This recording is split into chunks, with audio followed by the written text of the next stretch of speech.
Welcome to my YouTube channel. हमारे YouTube channel में आप सभी भाइयों का स्वागत है। आज हम बीएसएससी इंटर स्तरीय जो सेट है इसका सेट 3 करने जा रहे हैं। दोस्तों ये सेट जो है आपका एडिटोरिया के बुक से लिया गया है और सेट नंबर 3 है और वॉल्यूम 2 का प्रश्न है। दोस्तों यदि इसका पीडीएफ आप चाहते हैं तो आप हमारे टेलीग्राम पर चले जाइए, वहाँ से डाउनलोड कर सकते हैं। चलिए चलते हैं प्रश्न की तरफ। पहला प्रश्न है, निम्नलिखित में किसके पास ऊर्जा स्तर और छोटा तरंगदैर्घ्य होता है? देखिए ऊर्जा स्तर उच्च की बात कहाँ है, ऊर्जा स्तर उच्च और तरंगदैर्घ्य छोटा की बात कहाँ है, तो ये हो जाएगा एस तिरने। जरा एस तिरने के बारे में यदि हम बताएं तो 10 के पावर -10 से आप तो 10 के पावर -8 मीटर के बीच इसका तरंगदैर्घ्य होता है। चलिए नेक्स्ट चलते हैं। पर्वतों पर आच्छादित हिम सूर्य की गर्मी द्वारा एक साथ न पिघलने का कारण क्या है? तो इसकी कारण जो है इसकी विशिष्ट ऊष्मा है। ऑप्शन नंबर जो है आपका सी हो जाएगा। ठीक है, थोड़ा सा हम जूम इन कर लेते हैं। चलिए देखिए एक बर्फ की जलन की गुप्त ऊष्मा विशिष्ट ऊष्मा पूछेगा। बर्फ की जलन की विशिष्ट ऊष्मा, तो ये जो है सॉरी इसमें विशिष्ट ऊष्मा नहीं गुप्त ऊष्मा हो जाएगा। तो बर्फ की जलन की गुप्त ऊष्मा 80 कैलोरी प्रति ग्राम हो जाएगा। नेक्स्ट, अंडाशय द्वारा कौन सा कार्य किया जाता है? तो अंडाशय के द्वारा जो है प्रोस्टेरोन का स्राव किया जाता है, एस्ट्रोजन का स्राव किया जाता है, डिम्ब का निर्माण किया जाता है, यानी कि सभी कार्य किए जाते हैं। Option number D. ब्रायोफाइटा में बीजाणु मातृ कोशिका होती है। बीजाणु मातृ कोशिका तो ये द्विगुणित होती है मातृ कोशिका, लेकिन अगर सीधे पूछेगा बीजाणु होती है तो बहुगुणित होती है। अगर सीधे पूछेगा ब्रायोफाइटा में बीजाणु होती है तो अधुनित, ठीक है, या बहुगुणित। नेक्स्ट में आणविक ऑक्सीजन का पत्तियों से निकलना कौन सी भौतिक क्रिया है? तो ये है आपका विसरण। ऑप्शन नंबर ए। 6 नंबर प्रश्न, प्रोटीन संश्लेषण की क्रियात्मक इकाई है? तो ये है पॉलीसोम। Option number B. जब झूले पर बैठा हुआ कोई व्यक्ति उस पर खड़ा होता है तो झूले के दोलन की आवृत्ति, देखिए आवृत्ति का मतलब चल रहा है, ठीक है, तेज चल रहा है या स्लो चल रहा है, आवृत्ति का मतलब इससे होता है। जब खड़ा कोई व्यक्ति हो जाए ना तो उसका प्रभावी लंबाई घट जाती है। खड़ा हो जाता तो प्रभावी लंबाई घट जाती है, और जैसे ही प्रभावी लंबाई घटेगा इसका आवर्तकालता फॉर्मूला होता है 2π√L/g। तो यहाँ से आपका L घट जाएगा, यानी कि आवर्तकाल आपका जो है घट जाएगा, और जब आवर्तकाल घटती है तो वह स्पीड हो जाती है, यानी कि आवृत्ति बढ़ जाती है। तो ऑप्शन नंबर बी हमारा करेक्ट आंसर हुआ। दोस्त यदि किसी प्रकार की कन्फ्यूजन हो तो आप हमारे नंबर 9708867151 पर SMS कर लें। ठीक है, जब सोडियम और क्लोरीन अभिक्रिया करती है तब ऊर्जा उत्पन्न होती है तथा आयनिक बंधन बनते हैं।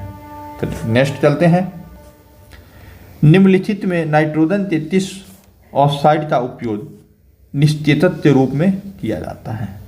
देखिए तो N2O का उपयोग निश्चेतक के रूप में किया जाता है। यह गैस जो है रंध्रहीन होता है, तो यह गैस है रंध्रहीन होता है। दूसरी बात, इस गैस को लाफिंग गैस बोला जाता है, ठीक है दोस्त। अब आप कमेंट करके हमें एक प्रश्न का जवाब दीजिएगा कि ब्राउन गैस के नाम से किसे जाना जाता है? ठीक है, ब्राउन गैस के नाम से किसे जाना जाता है? आपसे कमेंट का इंतजार रहेगा। आइए नेक्स्ट आ जाइए। निम्नलिखित में से किसे मिलाने से सीमेंट का जमना धीमा हो जाता है? तो जिप्सम तो जब हम मिलाएंगे तो इसका जमना धीमा हो जाएगा। अदर एल्यूमिना इससे विपरीत एलुमिना तो मिलाएंगे, एलुमिना, तो इसका जमने का दर जो है बढ़ जाता है। जितना ज़्यादा एलुमिना उतना जल्दी थी होगा, ये जमेगा। ठीक है, जिप्सम लेट लाता है। देखिए सोडियम परमाणु से एक बीटा उत्सर्जन के बाद बनने वाला पदार्थ है। यदि बीटा उत्सर्जन होता है तो द्रव्यमान में आप तो बता दें कि एक परमाणु की बढ़ोतरी होती है और संख्या में, द्रव्यमान संख्या में कोई चेंज नहीं होता है, 0। तो देखिए आप तो मालूम है कि द्रव्यमान परमाणु संख्या में एक की बढ़ोतरी, परमाणु संख्या में थोड़ा सा आप वेट कीजिएगा। ठीक है, द्रव्यमान संख्या में कोई वृद्धि नहीं होता है, 0, और परमाणु संख्या में एक की वृद्धि हो जाती है, अर्थात जब हम सोडियम में से ये दो बीटा निकालेंगे तो इसका परमाणु संख्या 11 न होते 12 हो जाएगा, अर्थात वह तत्व जो है मैग्नीशियम में परिवर्तित हो जाता है। इमली में कौन सा अम्ल है? तो इमली में टार्टरिक अम्ल है, ऑप्शन नंबर ए। नाभिकीय रिएक्टर में न्यूट्रॉन तो अवशोषित करने वाला तत्व है कैडमियम, या इसके स्थान पर बोरॉन भी रह सकता है, तो दोनों में से आपका जो भी रहेगा सही आंसर मारिए। किस ताप पर H2O का घनत्व अधिकतम होता है? 4 डिग्री C पर अधिकतम होता है। और अश्रु गैस का रासायनिक नाम क्या है? तो अल्फा क्लोरोसीटोफिनोन, ऑप्शन नंबर ए। चलिए इसका सूत्र अगर जानना है तो CCl3NO2 होता है। टर्नेलाइट निम्नलिखित में किसका अयस्क है? तो टर्नेलाइट की बात कर रहा है। ठीक है, तो टर्नेलाइट मैग्नीशियम का होता है, यही टर्नेटाइट होता, अगर लास्ट में टर्नेटाइट होता तो वो हो जाता यूरेनियम था। थोड़ा सा बिगड़ेगा, रूप दूसरा ले लेगा। लोहे के बुरादे में तनु सल्फ्यूरिक अम्ल डालने से क्या होता है? देखिए इसका आंसर किताब में गलत दिया गया है, लेकिन आप तो बता दें कि Fe+HCl बनाता है, FeCl2+ हाइड्रोजन गैस निकलती है, अर्थात हमारा ऑप्शन नंबर बी हो जाएगा। जमीन के ऊपर दिखाई देने वाला मशरूम का भाग कहलाता है बेसिडियोट्रॉफ, ऑप्शन नंबर सी। निम्न में से कौन सी बीमारियां जीवाणु जनित हैं? तो हैजा, टाइफाइड, निमोनिया और डिफ्थेरिया।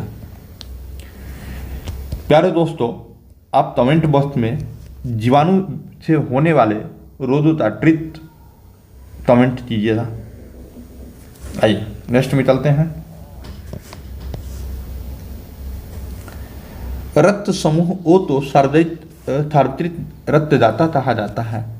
इसमें निम्न में कौन सा एंटीजन पाया जाता है? देखिए ओ में एंटीजन नहीं,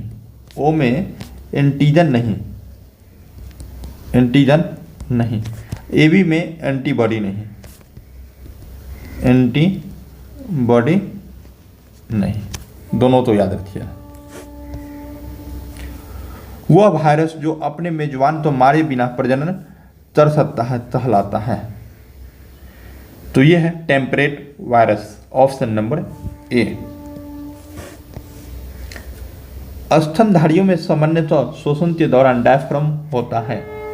धनुषाकार भी हो सकता है, चपटा भी हो सकता है, नीचे धंसा हुआ भी हो सकता है, अर्थात ऑप्शन नंबर डी। मानव शरीर की सबसे बड़ी ग्रंथि कौन सी है? तो मानव शरीर की सबसे बड़ी ग्रंथि यकृत ग्रंथि है। ठीक है, जिसका वजन 1.5 से लेकर 2 kg के बीच होता है। विटामिन ई महत्वपूर्ण स्रोत है अंकुरित, विटामिन ई महत्वपूर्ण स्रोत है अंकुरित अनाजों में। ठीक है, ऑप्शन नंबर सी।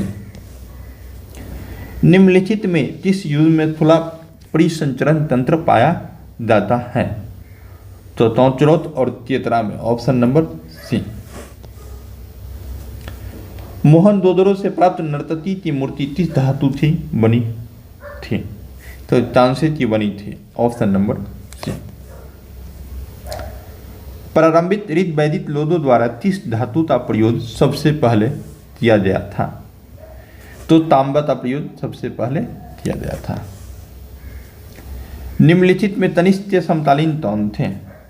तो अशुतोष, नागार्जुन और वसुमित्र, ऑप्शन नंबर सी। तभी कालिदास किसके राजकवि थे? चंद्रगुप्त विक्रमादित्य से, ऑप्शन नंबर सी। वे दो वंशज कौन थे जिन्होंने खिलजी शास्त्रों में तत्काल पहले और बाद में शासन किया था? तो ये गुलाम तथा तुगलक, ऑप्शन नंबर सी। ठीक है, नेक्स्ट चलते हैं 31 नंबर प्रश्न पर। मदद ए मास मुगल प्रशासन में किससे संबंधित है? जब इसका आंसर आप किताब में देखिएगा तो कन्फ्यूज जाइए ना, वहाँ गलत दिया गया है। हम आपको सही तरह से बताते हैं। विद्वानों तो दी जाने वाली राजस्व मुक्त भूमि तो वह है मदद ए मास कहा जाता था मुगल प्रशासन में। ठीक है, अकबर ने तीर्थ यात्रा कर किस वर्ष बंद कर दिया? तो 1563 में तीर्थ यात्रा कर बंद कर दिया। 1562 में दास प्रथा का अंत हुआ। ठीक है, 1564 में जजिया कर का अंत हुआ।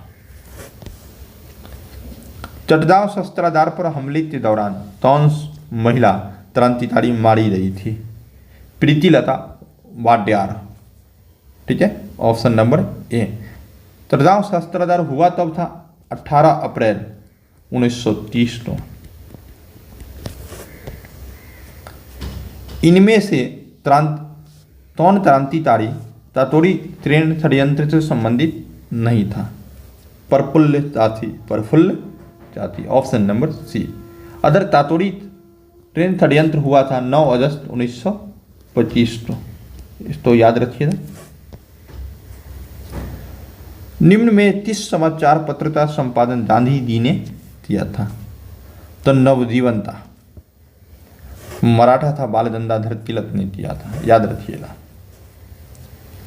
भारत में प्रांतीय स्वायत्त शुरू की गई थी भारत शासन अधिनियम 1935 के द्वारा। विजयनगर के राजा कृष्णदेव राय ने गोलकुंडा का युद्ध किस राजा के साथ लड़ा था? तो तुली तुतुब शाह थे। नेशनल कॉलेज और बिहार विद्यापीठ का शिलान्यास किसने किया था? तो ये किए थे आप तो महात्मा गांधी, ऑप्शन नंबर सी।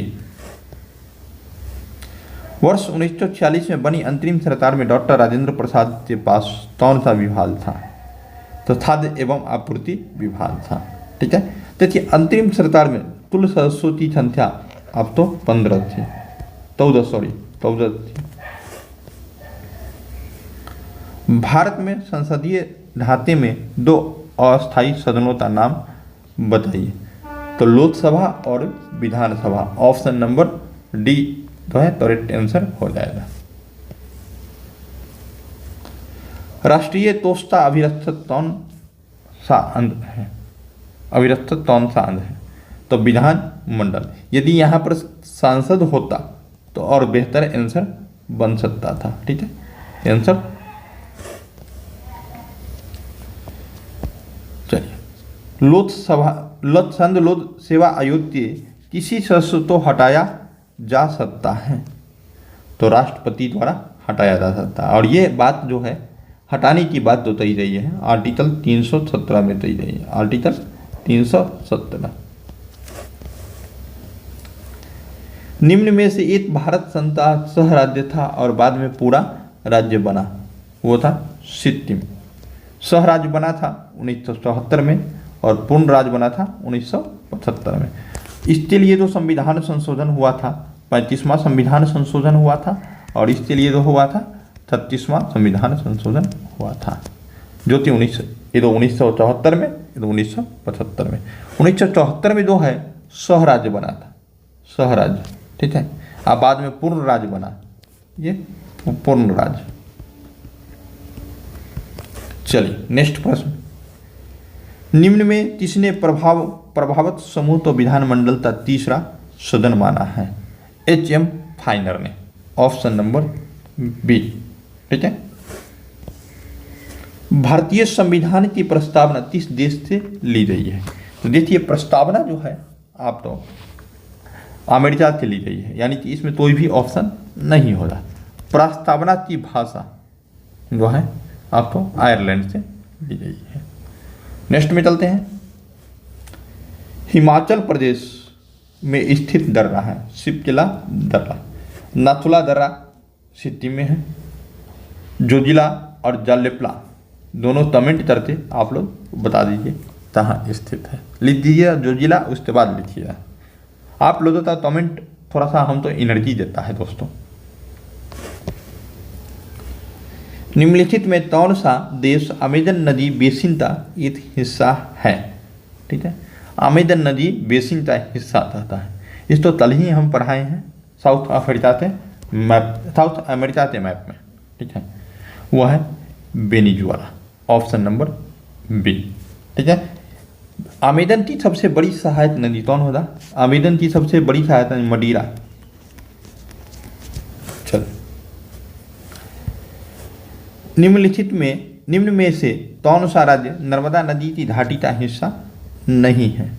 तो राजस्थान नहीं है, ऑप्शन नंबर बी। ऊपरी ब्रह्मपुत्र घाटी में पाया जाने वाला मुख्य खनिज क्या है? Petroleum, option C. पृथ्वी कितनी पुरानी है इसका निर्धारण किस प्रकार किया जाता है? तो ये किया जाता है रेडियो मैट्रिक ताल के द्वारा, ऑप्शन नंबर बी। जलोढ़ मिट्टी तो उसकी आयु के आधार पर वर्गीकृत किया जाता है, नई जलोढ़ मिट्टी तो क्या कहा जाता है? तो नई जलोढ़ मिट्टी तो साधारण नाम से जाना जाता है, ऑप्शन नंबर ए। नेक्स्ट में आते हैं, सरदार सरोवर बांध निम्नलिखित में 3 राज्यों को कवर करती हैं? तो ये गुजरात, राजस्थान, महाराष्ट्र और मध्य प्रदेश को कवर करती है, ऑप्शन नंबर ए। नेक्स्ट में, निम्नलिखित में कौन सा निजी कॉर्पोरेट क्षेत्र की बचत को दर्शाता है? तो अवितरित लाभ, ऑप्शन नंबर ए।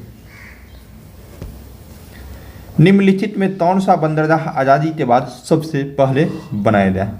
कांडला बंदरगाह, जिसे वर्तमान में नाम बदलकर 2017 में दीनदयाल उपाध्याय बंदरगाह कर दिया गया है। कीमत सिद्धांत तो कहा जाता है व्यष्टि अर्थशास्त्र, ऑप्शन नंबर डी। प्रतिवर्ष उपभोक्ता दिवस कब मनाया जाता है? यहाँ पर जोड़ लीजिएगा विश्व उपभोक्ता दिवस, ये 15 मार्च को मनाया जाता है। लेकिन अगर राष्ट्रीय उपभोक्ता दिवस की बात करेगी, राष्ट्रीय उपभोक्ता दिवस की बात करेगी तो आप तो बोलना है 24 दिसंबर, 24 दिसंबर। चलिए 57 नंबर प्रश्न, राष्ट्रमंडल का महासचिव चुना जाने वाला पहला भारतीय कौन था? तो पहला भारतीय कमलेश शर्मा थे, ऑप्शन नंबर बी। नेक्स्ट में चलते हैं, भारतीय खनिज तेल पेट्रोलियम उत्पादक क्षेत्र और इसकी अवस्थिति का सही युग्म है? तो लुनेज क्षेत्र गुजरात में है, पेट्रोलियम के लिए प्रसिद्ध है। चेजी बेसिन बंगाल की खाड़ी में है, पेट्रोलियम के लिए प्रसिद्ध है। सुरमा घाटी असम में है, प्रसिद्ध है। अर्थात सभी ऑप्शन मेरा करेक्ट है। देखिए क्वेश्चन पूछा हुआ सुरमा घाटी कहाँ है, तो आप मारिएगा असम। नूना माटी कहाँ है, तो आप आंसर मारिएगा असम। दोनों तेल क्षेत्र हैं, ठीक है। टिहरी जल विद्युत परिसर किस राज्य में स्थित है? तो ये स्थित है उत्तराखंड में, ऑप्शन नंबर ए। नेक्स्ट में चलते हैं, पर्यावरण संरक्षण के लिए कौन सी अंतर्राष्ट्रीय एजेंसी कार्य कर रही है? तो देखिए यूएन का इन्वायरमेंट प्रोग्राम ईपी, ठीक है, ऑप्शन नंबर सी, ऐसे पढ़िए, ठीक है। नेक्स्ट में, निम्नलिखित में कौन सा पारिस्थितिकी तंत्र में गैसीय जैव भू रासायनिक तंत्र नहीं है? तो फास्फोरस तंत्र में, ऑप्शन नंबर सी। नेक्स्ट में, हरे पौधे सूर्य प्रकाश की ऊर्जा डैश दरहन करते हैं, यानी कितना % दरहन करते हैं, तो आप सीधे आप बोल दीजिए 1%। इसमें कहीं से कोई दिक्कत नहीं है। आहार श्रृंखला में स्थान्वित श्रृंखला तो डैश कहा जाता है, तो आहार जाल बोला जाता है। Option number B. जब आप एनसीईआरटी पढ़िएगा तो उसका प्रश्न है ये। कौन से मरुस्थल की जल दाब स्थिति में विकसित होती हैं? जल दाब की स्थिति में, जल दाब का मतलब वहां पर जल है ही नहीं, ठीक है, अर्थात जो है जीरोफाइट मरुस्थल में उगने वाले पौधे हैं। निम्नलिखित में कौन सी मल जल की जैविक अशुद्धियों का एक हिस्सा है? तो यूरिया। Option number B. केंद्रीय मंत्री अमित शाह ने किस स्थान पर देश के पहले नैनो डीएपी संयंत्र का उद्घाटन किया? तो गांधीनगर में, Gandhinagar Gujarat. International purple fest 2024 का आयोजन किस शहर में किया गया? तो इसका आयोजन पणजी अर्थात गोवा में किया गया। पर्पल तब देख लीजिए, याद रखिए, तभी तभी गुलाबी तब भी दे देता है, ठीक है, लेकिन गुलाबी तब होता नहीं है, पर्पल सीधे बोलिए पर्पल। निम्नलिखित में कौन सा सही सुमेलित नहीं है? ठीक है, तो देखिए हिम महोत्सव उत्तराखंड में नहीं बल्कि नई दिल्ली में, न्यू दिल्ली। चलिए दिल्ली। नेक्स्ट में बीसीसीआई ने भारतीय महिला क्रिकेट टीम का मुख्य कोच किसे नियुक्त किया है? तो Amol Majumdar. Option number B. Colours of Devotion पुस्तक के लेखक कौन है? Aneet Bharat Shah. Option number A. ये प्रश्न एनटीपीसी में भी पूछा गया है। भारत के राष्ट्रपति द्वारा कितने बच्चों को 6 श्रेणियों में प्रधानमंत्री राष्ट्रीय बाल पुरस्कार 2024 प्रदान किया गया? तो यह है 19 बच्चों को। ऑप्शन नंबर सी। नेक्स्ट में भारत के पहले ग्राफीन केंद्र India innovation centre of graphy का उद्घाटन किस शहर में किया गया? तो कोच्चि में किया गया। ऑप्शन नंबर ए। नेक्स्ट में चलते हैं। फीफा अवार्ड 2023 के संदर्भ में कौन सा कथन सत्य है? तो देख लीजिए दोस्त, उपरोक्त सभी कथन सत्य हैं। वीडियो तो स्टॉप करते हैं, आप देख लीजिए, क्योंकि वीडियो लंबा ना बने इसलिए थोड़ा सा शॉर्ट में चलते हैं। निम्नलिखित में किस शहर तो देश की पहली एआईसीटी रूप में विकसित किया जाएगा? तो लखनऊ। Option number D. निम्नलिखित में किसे हिंदी उपन्यास मुझे पहचानो के लिए 2023 का साहित्य अकादमी पुरस्कार प्रदान किया गया? संजीव। Option number C. दोस्तों यहाँ से मैथ है, और मैथ आप जानते हैं कि हम सॉल्यूशन नहीं करवाते हैं, तो यदि मैथ का सॉल्यूशन चाहिए किसी प्रश्न में आप फंसते हैं तो आप हमें जो है हमारे नंबर 9708867151 पर SMS कर सकते हैं। यदि PDF नहीं मिलता है तब भी SMS कर सकते हैं, यानी कि किसी भी प्रकार की प्रॉब्लम के लिए आप हमें SMS करके बता सकते हैं। दोस्तों हमारे चैनल पर प्रतिदिन जो है NTPC अभी सेट आ रहा है, प्रीवियस ईयर सेट है, उसको भी आप जैसे बनाएं, जो दिक्कत होता है उसके लिए संपर्क करें। धन्यवाद, फिर मिलते हैं नेक्स्ट वीडियो में।